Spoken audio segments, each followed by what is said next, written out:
Good morning. I am live on YouTube, and because I don't want what happened last week to happen again, if you guys are hopping on live, I am going to wait for some people to tell me that they can hear me because I don't want that issue to happen again. I have got too many things going on today to risk not being able to have this work. So I'm live on Instagram, live on YouTube, live on Facebook. So I'm going to wait for some people to hop on here. Julie, trained by Phil, can you guys hear me okay? I want to make sure that the volume is working because last week I had a huge debacle and had to re-record my entire episode. If you guys can hear me, if you could just give me like a thumbs up or a yes or something in the chat somewhere in the comments, just so I know that you guys can hear me okay. And if you can't hear me, oh, thank you, Julie. I appreciate you replying because that is that was what I wanted to make sure of. Last week, if you guys were listening, I recorded my entire podcast episode and was looking at my notes, not looking at the comments. And 45 minutes in, y'all were like, "Hey, Cheryl, we can't hear you." And I realized it when I got done and had to record the entire thing all over again. So we're not going to have that happen again today. Hope you guys are all having a good week, a really exciting week in the CrossFit space. Guys, 15 years into CrossFit, and CrossFit Games Week still brings so many emotions. I am a four-time CrossFit Games athlete myself, competed in regionals 9 years, plus have done a couple of what are now the semifinals events before they were semifinals events. So lots of competition experience, but I still also just love spectating. It always fires me up and lights me up and just kind of brings new light to the things that I should be focusing on in my own life. Not that I'm gonna, who knows what this next year is going to look like for me. My last 2 years, this last year's been God's gift to me, but the years prior to this year were not so good. And I'm very happy to be on the up again. And who knows what next year's going to bring, but still love watching the CrossFit Games and seeing the athleticism. I will say this, it has changed a lot. And of all the seasons, this is probably the one where my whole excitement about the games has kind of went down just because there's been so many changes in the season and so many things that have changed. This is not today's podcast episode, by the way. I'm just on a little bit of banter talk right now because it's been on my mind. But I'm still going to watch and be inspired and see, and hell, see who gets crowned the fittest this year. But just so many things have changed that it just doesn't hold the same light as it did to me 5 or 6 years ago. If you guys are OG CrossFitters, you know what I'm talking about. I'm talking about pre-2019. 2019 was kind of like the year that things started to get a little wonky. But before that, man, the games was a different thing. Like the whole lead up to it, the community aspect of it was just awesome. So I am looking forward to watching. We're going to be talking today about some basic shit because guess what? Most of you guys need the basic shit, right? It's so easy to get hung up on like little details, nuances, like, and get really hyper focused on things. I like to call it mental masturbation. You know, you can really get hyper focused on, I think it's my hormones, and start going through all of these things to try and fix your hormones and spend thousands of dollars on doctors and supplements and protocols and time and coming back to like, where have the basics been? And for a lot of you guys looking to improve your body composition, you need to lose weight for health reasons. Maybe you want to lose weight for body composition reasons. You're looking to improve in the gym. You want to perform better. You want to have more energy. If you are dealing with a lot of relationship with food issues, binging and restricting, if you are dealing with hormone issues, a lot of you guys need to be able to do these simple things. And today we're going back to basics. And even if you don't think you need the basics, I highly suggest you listen to this because I guarantee you that you need the basics more than you realize. And there's going to be some stuff in here that you might be like, wow, yep, she's absolutely right. That hit the nail on the head. So we're going to talk about macro tracking today, the misconceptions of it, misapplications of it, and how to get the most out of it. And more importantly, how to simplify it. Because a lot of people feel like they know that that's the thing missing from their diet, but it feels either entirely too obsessive, overwhelming, and whatnot. We're going to cover all of that stuff today. So if you guys are watching and you guys have specific questions about things that I'm talking about or struggles that you have, please feel free to put them up in the comments. I might not get back to it right away, but as I'm closing up shop, I will make sure I answer any questions you guys have so I can kind of get rolling here. All right, so let's kind of go from the top. I'm not going to name any names, but there is a very well-known nutrition company, and they talk about their biggest thing is without tracking macros. And I actually made a whole episode on this. And one of the lines, the taglines that he gives, he says that macros is a part-time job. And I'm going to be honest and tell you that's not the case.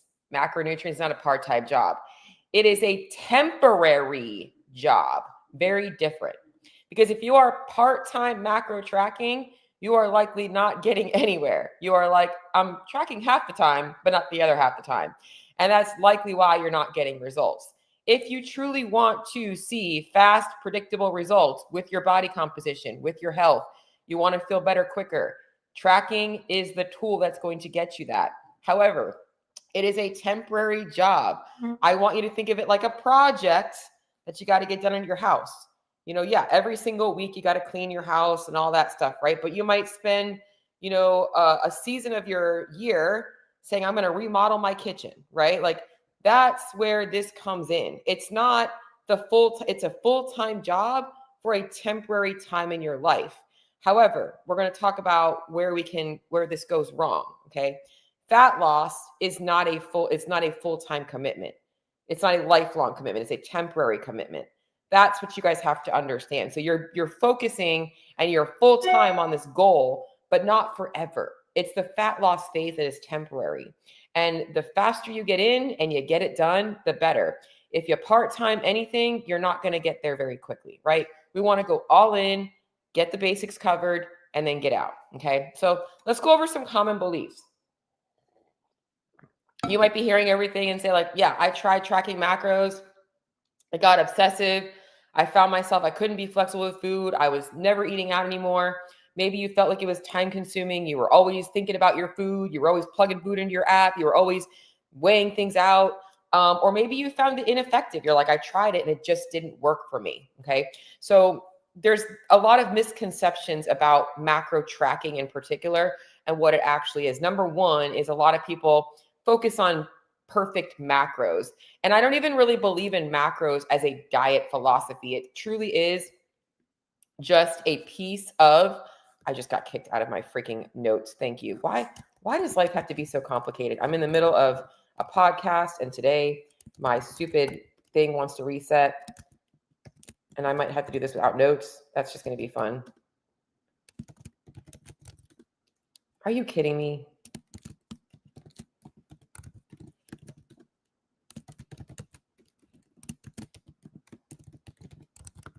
I can't believe I just got kicked out of my freaking, oh my God, my life right now. I love life. I'm just going to pull it up on my phone because I ain't got time for this shit. We're just going to go off of my phone today. Easy enough. Boom, I'm going to work around technology today because this would be 2 weeks in a row that I have technology trying to stop me from talking about what I want to talk about. Okay. So let's go back into the misconceptions now that I got distracted again. All right. So one of the biggest things is people focus so much on macros. Macronutrients is not a diet philosophy. It's a piece of your diet. Macros is a part of nutrition foundation. By dialing them in, we can get good results, but it does not require perfectionism. Another misconception I see is the whole if it fits your macros things. And they focus so much on like, as long as it fits my numbers, it's okay. And they totally neglect food quality. And then the biggest misconception that I run into is thinking that an online calculator is going to be effective for you to achieve your goals. That online calculator, it says your macros should be XYZ, and that's what's going to work for you. That is literally just a starting place. And from that starting place, you are going to have to know how to make adjustments based on things. And we'll talk more about this. Let's talk about the truths. Okay, the truths about macro tracking. It is a tool. I don't even want to go macro track. Let's go to food tracking. It is a tool and it requires skill practice to make it easier. It is something that you have not likely done before or have maybe done half-assedly. It's a tool. You're learning how to use it. The more you use it, the easier it gets. It is not forever. It can be forever. Some people do like to track their food forever. I track my food. It doesn't really bother me. However, I'm not perfectionist about it. There's days that I might screw something up and I might not track something, but I'm also not looking to lose body fat right now. And I'm actually feeling pretty darn good in my life. So I don't need to be obsessive about it. It's not forever, but it truly is the simplest way for you guys to create predictability in your goals. So like if you want to lose weight, tracking your food appropriately is going to give you the data you need to be able to change things. It gives you more control over that. How fast do you want to go? What can you handle? How big of a deficit do you want to be in? This is stuff that you now have control over. It gives you actually more flexibility. While I'm not going to tell you if it fits your macros, it's okay. It does provide that layer of flexibility so that when you do want to have something that's not just a clean food, you know how it fits into the plan. In fact, going back to the whole guy that says tracking macros is a part-time job. Yeah, not tracking is easy when you're using your hand and you're measuring chicken and broccoli and sweet potatoes. But what about when you go out and you want to have sushi? And what about when your kid and when you guys decide to make cookies, right? Like there's things like that that you can do with macro tracking that allows you to be more flexible. It helps you break up with a restrictive diet history. In fact, that's what helped me a ton. I was literally removing all kinds of foods from my diet and then binging because I wanted to have bread and I felt like I couldn't have bread. And it was just a really dark time in my life. And then bringing macros in, and I'm like, man, I was like, I could have a rice cake. Oh my God, chocolate rice cake is amazing. Like all the little things that end up, by the way, there's way more better. I'm so sick of rice cakes because I ate so many of them for so long. It also, not even from a body composition perspective, but for those of you guys that are dealing with hormone issues or low energy, gut issues, when you're tracking your food, you can see the nutrient deficiencies. You can see the lacks in your nutrition or where you might be over consuming some things to help dial things in and help you feel better. It's not just about fat loss. It's also about performance too. In fact, that's why I track. I got to make sure I'm eating enough food. All right. So it's not just a one trick pony. It does multiple things. Here is why most people find it very difficult. As I already mentioned, it is a tool and it's something that you likely, if you haven't used it before, it's going to take some deliberate intention, right? You're going to have to be more thoughtful of things. And that can feel stressful, but just like anything new, it's going to have a learning curve. And then as you get used to it, it becomes a lot easier. All right. But most people find it hard because honestly, a lot of the things that macro tracking exposes are the exact things that you need to change. And those changes are very, very, very hard to make. When you add the layer of now I'm focusing on numbers, that's going to make things very, very difficult. You're adding entirely too much at once. In fact, I had a great Zoom call with my clients on Sunday, and we talked a lot about speeding up fat loss. In fact, if you want a replay of that topic, because it was such a good topic and such a good response from my community, I would love to just offer you to listen to that. I'll send you over the replay because I do record all of my Zoom calls with my clients for them to be able to watch as replays. But some reasons why people might find it stressful is number one, it's a new skill. Number two is like just the foods they're consuming. Like I said, it's exposing things. You're eating out too often. You're using like freaking meals that have like 20 different ingredients and overcomplicating things and likely adding entirely too many calories to a meal. Maybe you're constantly eating on autopilot. You're never really planning. You don't have any real structure and you're just kind of grabbing things as you go. And you're like, yeah, Cheryl, that's because my life is freaking crazy busy and I don't have time and I just have to eat whenever I can. Well, this is where the problem lies, right? You're going to use a system and you're focusing on macros, numbers. You're focusing on the numbers data before you've built the foundation. And this is the big premise of what I talked a lot about in my call on Sunday that I would love for you guys to listen to. But you cannot skip the foundation. If you skip the foundation, it's going to be really, really, really difficult, right? Like it's literally going the day before taxes are due and trying to go through the entire year of all of your expenses and this and that. Like think about how overwhelming you're at that point, right? So we want to look at the foundational skills first. Macro tracking is not your diet. It is the method of tracking your diet to adjust it. Your foundation needs to be laid first. It will remove the overwhelm when you're not trying to do all of these things at once. So the first thing I'm going to tell you here right now is if you're hearing all of this stuff and it's kind of sounding like, yeah, she's onto something, right? Like, I know that this is kind of what's missing from my nutrition. I know that this is the hard thing that I need to be doing, but I'm overwhelmed by it. All right. Listen to these next things and make sure that as I'm saying them, you're like, I can check that off. I can check that off. I can check that off. I'm doing those things because those things are going to make getting into the next steps very easy for you. All right. So number one, we're looking at meal components. All right. So before even looking at numbers, do you know like their main sources of protein, carbs, and fats in your diet? Like, do you know the foods that you like to consume that are high in protein, that are high in carbs, that are high in fats in your diet?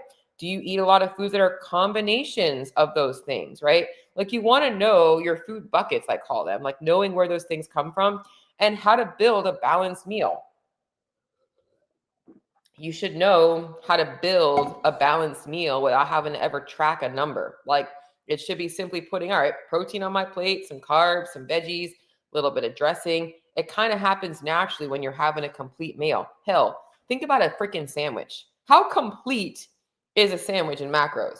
You've got bread, you've got deli meat, you've got some cheese, maybe some mayo. The cheese and the mayo is going to have a little bit of fat, a little bit of protein in the cheese, more protein in the deli meat, the bread, and then maybe you're adding some lettuce and tomato for a little bit of veggies, right? Like, so it's very simple when you realize that a balanced meal is actually just going to have all of your macronutrient components, all right? Number two is like having some kind of a strategy with your basic meals. Just before we're talking fat loss, before we're talking optimization, do you have a system in place for feeding yourself? How often are you cooking throughout the week? You know, are you meal prepping on Sunday and eating the same things? Are you cooking dinner every night? What does your system look like?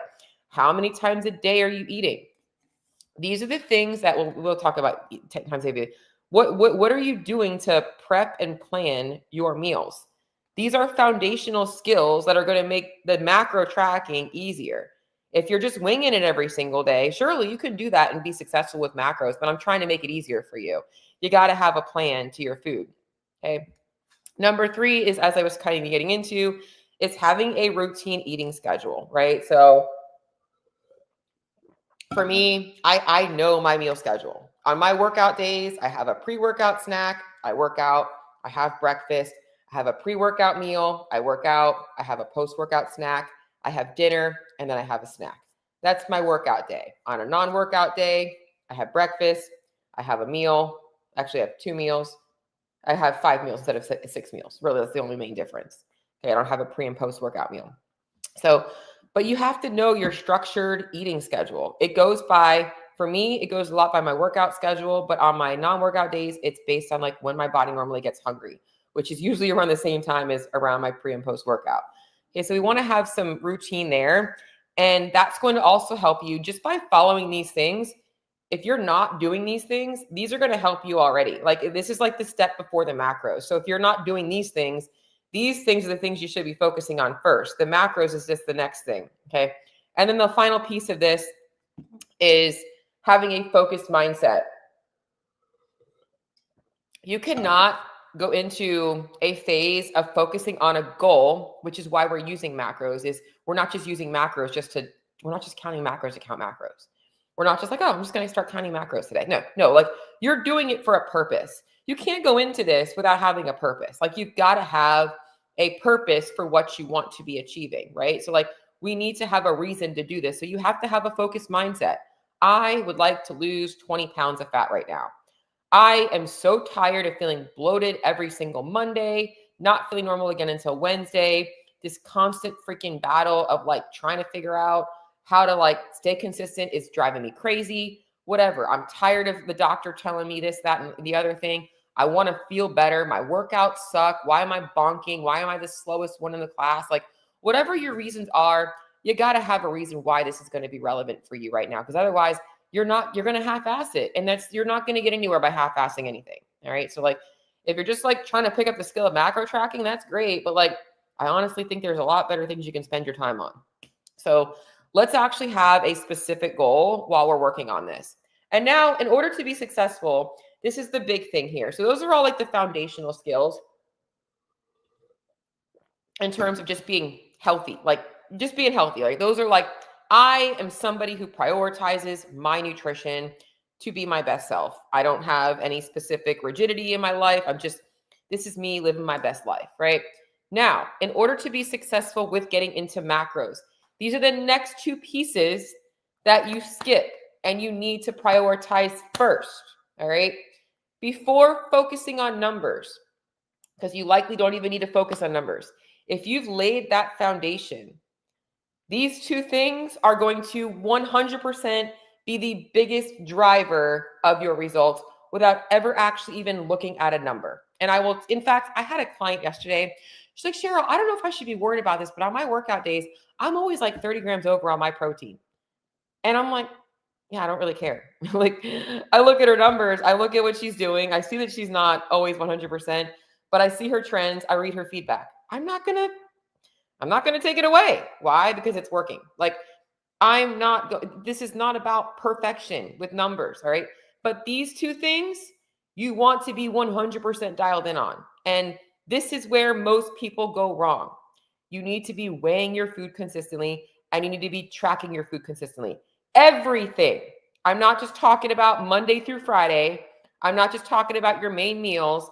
I'm not talking about, oh, I don't really need to track that. It's just 50 calories here and there. Like, no, like everything needs to be accounted for. And you're not eyeballing things. Because let me tell you, if you could eyeball things, you wouldn't be listening to this.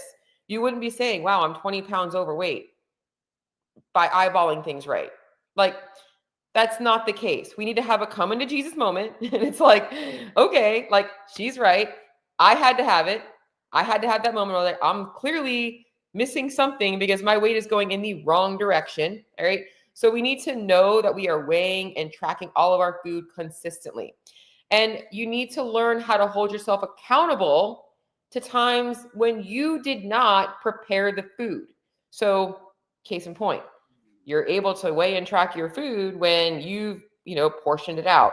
But you go out to dinner on Wednesday afternoon with your coworkers and you don't weigh and track that, or you don't weigh that out, so you don't know how to track it. You got to get more comfortable not being perfect. So these are the things that matter most, okay? This is going to give you quick wins. These things right here are going to help you troubleshoot everything. Guys, you don't need me to do this, right? You might need me to hold you accountable. You might need me to help you with making adjustments. You might need me to help you troubleshoot when you feel like you're doing something wrong and you need assurance that you're not doing something wrong. You might need me, or not me, another coach to help you with that stuff, right? You might need me to troubleshoot like the hormone stuff, the gut stuff. But the basic skills here, you can do. You can empower yourself right now to say, I can take control over my body. I can actually start making some physical changes if I just do these things. All right. So weighing and tracking your food. As I'm saying, we're talking about simplifying macro tracking. I haven't even gotten into macros yet because they don't matter as much as people think. This stuff matters more than people think.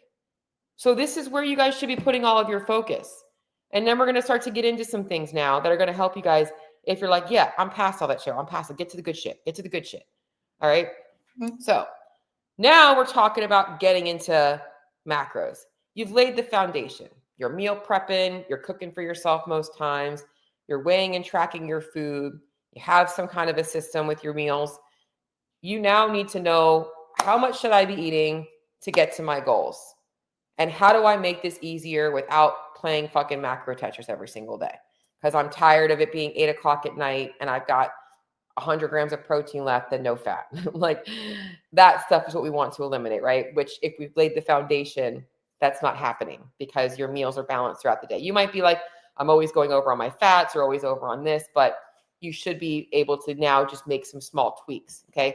When all that's covered, that's really all macro tracking is. It's literally, okay, I'm weighing and tracking all of these balanced meals. Oh, wow, I'm significantly over on fats very often. How can I pull fats back? We're just making little adjustments. We're not overhauling your entire diet and focusing on numbers, all right? So the first thing you want to do, though, is the opposite of what most of you guys do. You want to optimize your calorie and your macronutrient ranges. This is not about hitting macro numbers. It's about understanding your body's macro ranges for your activity level. Whenever people are like, how close to my macros do I have to be? I always like to associate macros with calories, right? So like I give about a 40-gram range of carbs. So like if your goal number of carbs is 185, I might say 165 to 205. Why? Because that's only 120 calories. It's not really that big of a deal, but people get so fucking focused on like macro numbers that don't really matter. It's like give yourself a range and look at overall calories. But the first thing is we want to optimize that. Don't just go into like a cutting phase. Like find where your calories feel good and now we can manipulate that. And that's why I lay the foundation first, because likely when you're laying the foundation, you're not thinking about being over or under on numbers. You're like just building balanced meals and paying attention to your feedback, right? Makes it so much easier, more sustainable, less restrictive, and you have way more diet flexibility. Now, again, like setting your ranges, you don't have to be a macro perfectionist. A lot of coaches are like, focus on calories, protein, and fiber, right? I like focusing on macros over calories because unfortunately, there's a lot of products out there. The calories and the macros aren't very equal because they'll do like the net carb shit. So I do like giving macros because also I think that a lot of people tend to be a little bit carb phobic, and getting more comfortable eating more carbs is very helpful for women specifically trying to get leaner. So we want to build some flexible macro ranges for you for your specific goals. Okay. So I was using the wrong thing. I forgot that I'm using my phone here since my freaking computer had to close out of my Google account at the moment that I'm in the middle of my podcast. I've just been getting hit left and right with random shit on my podcast days. All right. So just kind of going into some simplicity things I'm going to help you guys with. As I mentioned, like the basics have to be covered first. I'm going to keep saying that. So you should have a pretty good system with meal prep. You should have a pretty good system with all that stuff. Let's talk about some things to simplify it and make it a lot easier. All right. Number one, like I already said, we're focusing on ranges and not perfect numbers. And I'm not even going to really number these. I just like to say numbers. Really focusing on building those balanced meals and overthinking it. But let's go into some more practical tips for like, okay, I know I need to start doing this, but I'm having a really hard time getting consistent with it. All right.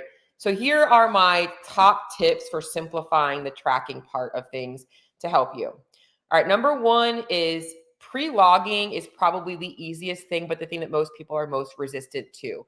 So if you're not pre-logging, I recommend logging while you eat.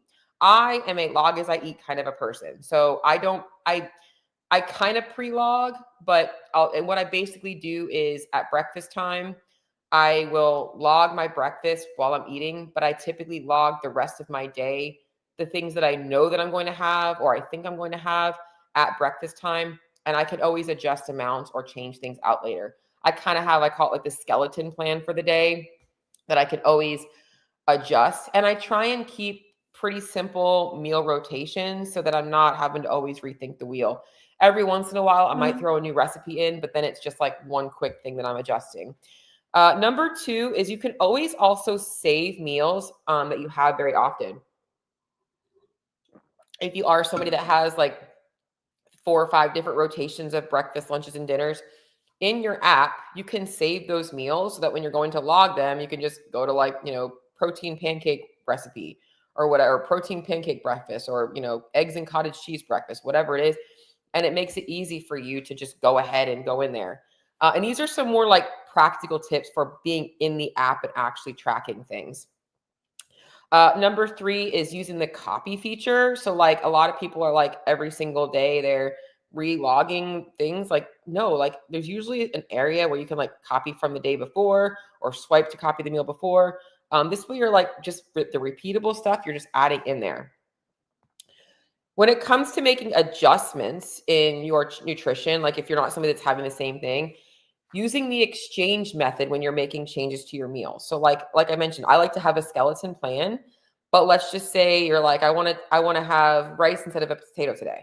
So like swipe out the rice or swipe out the potato, add some rice, and just look at how much the amounts are that change. In fact, this is why I really like the Macros First app. It makes that super simple. I'm going to record a video on that for you guys to see. Okay. Maybe you're having yogurt for breakfast. Okay.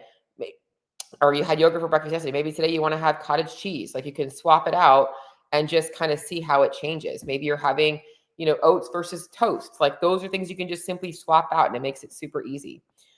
A big tip that I use, and this is going to be more for, let's talk about food scale specific things because that obviously I'm talking a little bit about both today, tracking and weighing because they matter so much. A big tip that I use is keeping a notepad in your kitchen near your food scale, or like I have my food scale and a notepad in a drawer and I'll pull them out. This way, when you're prepping your food, you can write things down and the amounts. And then when you sit down, now you can log it then. Even when you're making a new recipe, like write it down. Don't try and multitask, like with being in the phone and cooking. Like that's just a recipe for overwhelm, especially if you now have kids yelling at you or something like that. Another tip that I like to use is that negative weight hack. So, when it comes to things like dressings, condiments, spreads, coffee creamers, people get like using tablespoons and shit like that, which really isn't all that accurate. Literally put the freaking bottle of oil or whatever it is on the scale, hit 0, pour out whatever weight you're going to have, and then put it back on here. The other really cool thing about that is it helps you build autonomy in portion sizes. So when you are eyeballing, you get really good at that. You can try it with anything. Try it with chicken, try it with rice. I think that's about 3 ounces. Put it back on there. It's a great tool to help you build that autonomy and actually being able to eyeball things. When it comes to some things that people stress about, how should I be weighing my food? Should I be weighing it raw? Should I be weighing it cooked? Weigh it however you're going to be most consistent. However, I will say this, weighing it raw is always going to be more accurate. And when it comes to cooking most things, you're going to want to have an accurate raw weight anyways to make sure you're having the right amount of water to, so for instance, rice, right? You have to know how much raw you have for cooked. If you have to use a measuring cup for that, you might as well just use your food scale. Put the freaking pot on the food scale, pour your rice into however many grams you're going to use, and now weigh it out. If you have 2 options here, you can weigh it when it's done cooking. You can divide it by the number of servings you're going to get, or you can simply just look for a cooked entry and make sure you're logging that way. The same thing with proteins. I just made a video on this on Instagram if you're watching to kind of simplify that for you guys. And maybe I'll actually break each one of those things down to make it even easier for you guys to see. And I think I will do that. I think that probably would have been a better idea because it's so hard on Instagram when you want to go over so many things because you only get like one video. I probably could have done like a carousel. I didn't think about that. Damn. Maybe I'll do it again. We'll see. Next thing I wrote down is don't stress about the things that have like 10 calories per serving, unless you're using like a shit ton of them, right? So like I had one of my coaches was like, hey, when is it excessive with sugar alcohols? Because a kid was pouring like a cup of Swerve into his like Ninja Creamy. And I'm like, whoa, okay, that's quite a bit. So we do want to make sure we're not being excessive with those things. But things like mustard, pickles, cucumbers, salsa, hot sauce, those things have like 5 calories in them. Like, don't stress too much about it unless you're using a shit ton of them. Okay. I think a really big one that will help a lot of you guys out there is, I think the biggest constraint is family style meals. Is what do I do when I'm like cooking for my entire family and I'm making like this big like one pot dish or a stew or whatnot? Simply cook, do the weigh and write it down as you're cooking and weigh the pot. And then when the food's done, just put the whole thing on your scale. And then you can get the weight of the cooked stuff and create a recipe in MyFitnessPal or Macros First or whatever app you're using. And now you can actually, and I have a guide for this if you want to see how to do this. This way, if it's a repeatable meal, it makes logging it easy because if you make it again, you can actually just open up that recipe and now you actually have the exact amounts and you can just log them again. And honestly, I wouldn't even weigh it again. It's probably going to be so close that like the differences wouldn't be that big of a deal. So I wouldn't even over stress weighing the whole thing all over again. This is the stuff that people over freaking think. It does not have to be that complicated. And then the final one is like when you're eating out, or you're eating at a friend's house and maybe you didn't prep something or somebody gives you something that you didn't prep, use a store-bought item. So like, let's just say you're at a recipe and it's like potato salad, or you're at a house and it's a barbecue and you're having potato salad. use like a, a grocery store potato salad and, eyeball about a half a cup. Always overestimate. I think that's a half a cup. I'm going to go with 3/4, like just to be on the safe side. That's going to be the best bang for your buck there. Using chain restaurants. If it's an easy thing for you to separate, so like let's just say you had a burger, you can very easily put like brioche bun, 8 ounces of like ground chuck. Don't ever choose lean ground beef because restaurants are not giving you lean beef. Maybe you log like 1.5 ounces of Swiss cheese, 2 tablespoons of mayo. You can do that, but it's also, if it's a recipe, most restaurants will have some kind of an entry, and you could just use that as well. Just be mindful, and honestly, using your hand is a good idea for things like chips, French fries, and things like that are a little bit harder for you to eyeball. Using your hand, like putting a cup, like this is about half a cup to a cup, putting that on the plate. This way, or using your hand kind of as a measuring cup for those types of things is usually the easiest thing. So that's really the main thing. Is I want you guys to realize that, like, if you're having a hard time with the macros, as you can see here, I focus very little on the actual numbers because the numbers don't matter as much as all of these little things. And this is where once you do all of these little things first, it becomes just a small adjustment. And that's where people go wrong. They focus on entirely too many things at once. And I really want to emphasize that with macro tracking or food tracking in general, oftentimes I see that the biggest struggle is that the things that people struggle with are the exact things that they need to change. So, for instance, they're eating out all the time, and that's why they can't log their food and weigh their food out. Well, we shouldn't be relying on restaurants to cook our food the majority of the time. That should really be 1 to 2 meals a week socially, not every single day. Like, we need to start working on making our restaurants poor. And I'm being honest, because it is the main reason why America is overweight and obese. The fact that like food that is hyper palatable is so accessible on every single fucking corner. Like, people don't have to work for anything anymore when it comes to food. Okay, so oftentimes that's the main thing. Another one is like the impulse eating or just eating too often, like just grabbing random things. That's why you get overwhelmed, because you're like, I have to track so many things. Why are you eating all the time? Right? Like, are you a full-time athlete? Do you need to be eating all that every single hour? Likely not. You're eating out of boredom, you're eating out of stress. These habits need to be addressed first, right? So this is the stuff. And I think the other struggle that people will often have is the fear of eating over their calories and their macros. Remove the calories and macros first. Likely this means you're trying to cut things back too much, too quickly. Okay. When you remove that fear, it's no longer something you have to be afraid of. Right. So don't let the fear of running out of food stop you from doing what you need to do to be successful. I'm going to open up comments. Let's see what I got here. And now that I'm done with all of my stuff, my rambling, my stuff. Anybody have any specific questions or struggles with any of this stuff? I'm looking on here. I'm bored, I'm hungry is what gets me. Well, if you're bored and you're hungry, like, okay, well, if you're hungry, like, you should be, again, having some kind of a structure to your meal plan. But are you saying you're bored of your food, or you're bored in general and you're looking for food to make you excited? There's 2 different types of boredom there. Holly, I'm not sure if you're still on, but good morning to you as well. I hope you're getting excited for Games Week. I know I talked a little bit about it earlier on beforehand. Does anybody have any specific questions about this?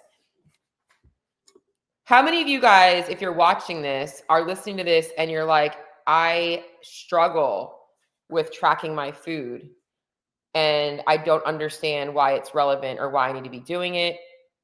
I wish I could do it.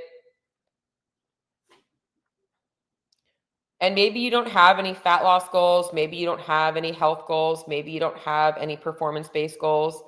But if you do, this is the stuff that I want to be able to help with. So if you guys have those goals, and this is honestly, this is the way to your goals. This is the fastest way, the least restrictive way as well. I promise you, it truly is. Am I going to any of the games? I am actually going to the Masters games, not the Albany games. I cannot afford to do. I have athletes competing this week, I have some of my clients are competing this week. I have a client competing in the adaptive, and I have 3 clients competing in the masters. So I'm going to go to the masters. Yes, in terms of my macros. So my clients have a discount code for macros first. That is the one that I use and do believe in. And Holly, at some point, we should probably reconnect and figure out how things are going with you. And maybe we can get you back on track with things. Because I feel like maybe you're at that place. And that's a good place to be in. We can maybe set up some time to chat. All right. Any other questions, guys? Come on now. What about on my Instagram, fam? I see quite a few people here popping on. All right. Well, thank God that I don't have to re-record this one because I have a busy day today. So if you guys have any questions about any of this stuff, I am going to be rolling a jump start. It's going to start the day after Labor Day. And this is one of the things I'm going to be helping you guys with. If you are interested, this is my first time even talking about it. Wasn't planning on talking about it yet, but I don't know how to keep the cat in the bag or whatever you want to call that saying. Just as a woman, but it actually really isn't a women's talk, Larry. I'm going to be honest. I just feel like the majority of my clients are women. I have for every 10 women, I get 2 men. Just the nature of that. But yeah, so Larry, what I would say is I bet you're not eating enough earlier on in the day. And I think that would probably be the problem. You ever thought about a more aggressive track? You mean a more aggressive fat loss plan? Is that what you're saying, Larry?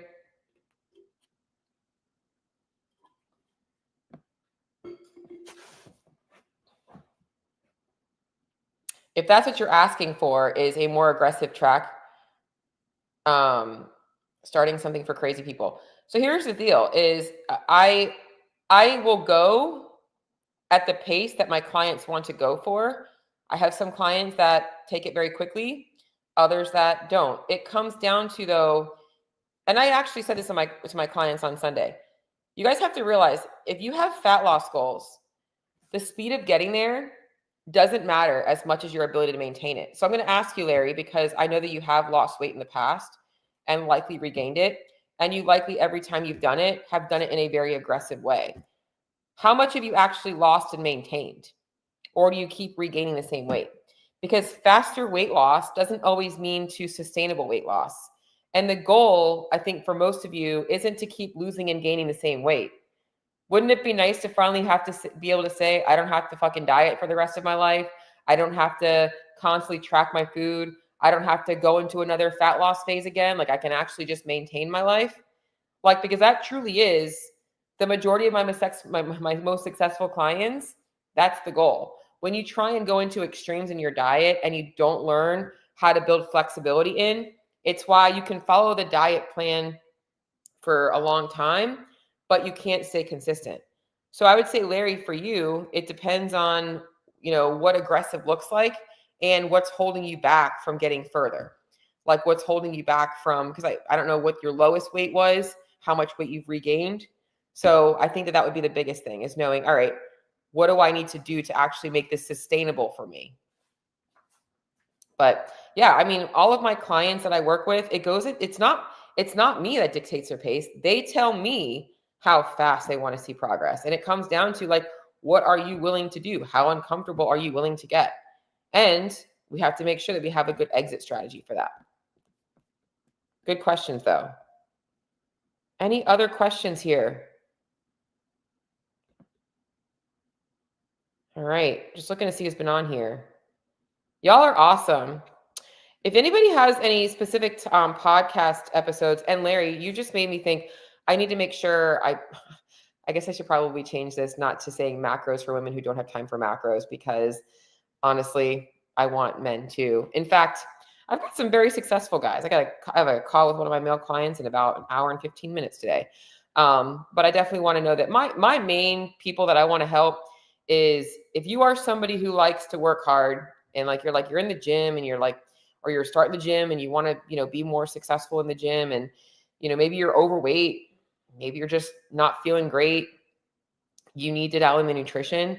I want to help people that are willing to do the work. I want to help people who are like, hey, I'm tired of doing all this shit that doesn't work. Like, I want you to tell me what to do so I can do it and simplify things. That's really who I help. It doesn't have to necessarily be women.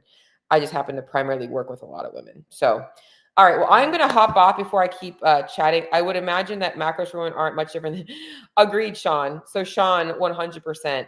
That's why all of this that I just said, it doesn't just apply to women. It applies to everybody. So, in fact, like I said, I like working with men. I'll be honest, working with men is often a little bit easier than working with women in different ways. Men don't struggle as much with the hormonal fluctuations, right? Like, y'all have wives and girlfriends, and you know that there's times of the month where they're like, don't fucking talk to me. I don't want to see you today.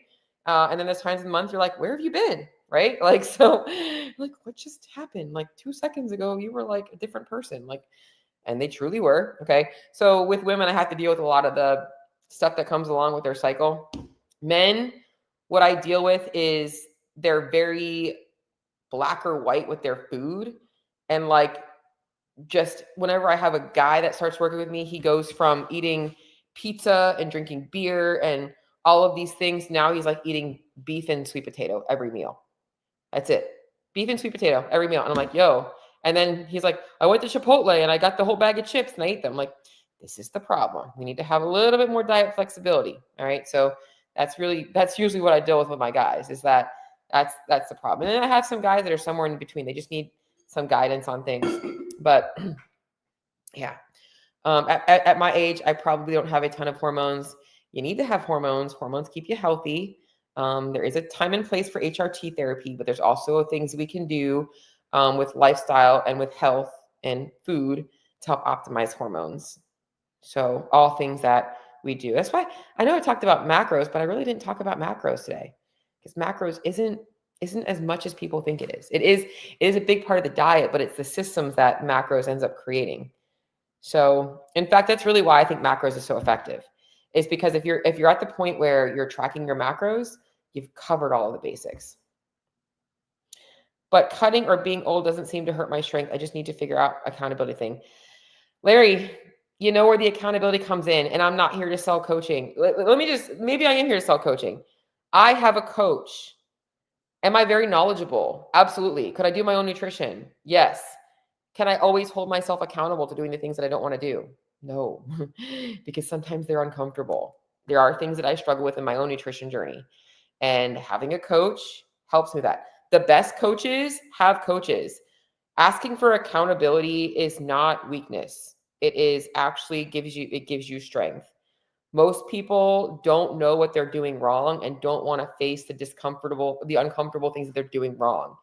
And having a coach helps you with that. They also help you with the support. They help you do the things. It truly is the accountability that you're missing.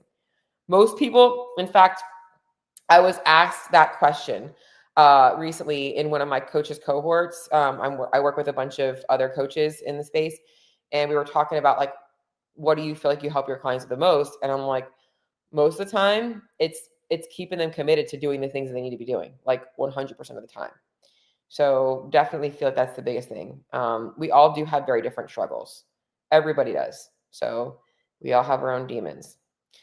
All right, guys. Well, I'm going to hop off. If you guys have any questions, any podcast episodes that you would like me to talk about, lives, please shoot me a DM. Let me know. Would love to know what topics you want me to dive more into, and we will go from there. Hope you guys all have a great day.